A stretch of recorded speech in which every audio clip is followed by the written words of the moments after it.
İllərdir Rusiyada məskən salan müğənni Sərxan Sərxan Bakıda.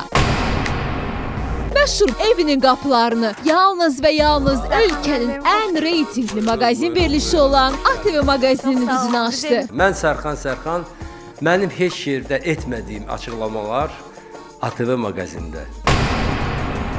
Bakıya yenicə ayaq basan məşhur gəlişinin səbəbini açıqladı. Məni dəvət ediblər kinoda çəkilməyi, baş rolunda görkəmli yazıcı Anarın əsəridir.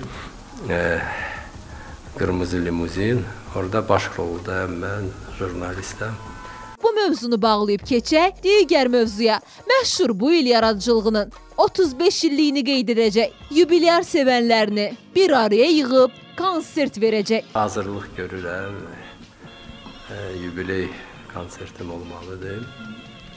Ayın 3-də, oktyabrın 3-də hamınızı dəvət edirəm. Saat 20-də Filarmoniyada. Konsert ola, ay gecikən məhəbbətim olmaya. Saralıram yetim yetim, ay gecikən məhəbbətim. Bu mahnı ifaçıya şöhrət gətirmişdi.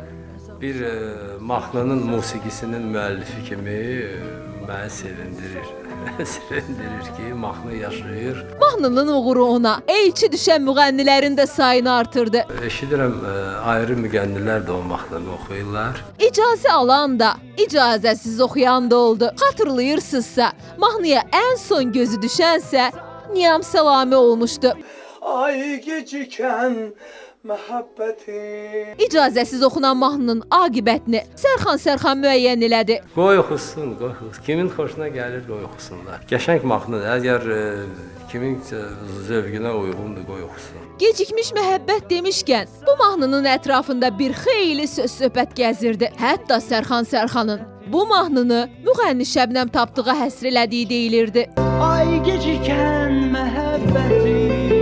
Sərxan Sərxan bu məsələyə də bizdə son qoydu. Bəlkə mən çox xanımların xoşuna da gəlirəm və hərəsi də sayır ki, Sərxan o mahnını ona həsr edir. Onların şəxsi işidir. Çabuk bitse de bu aşk, ne sen de ben suçluyuz.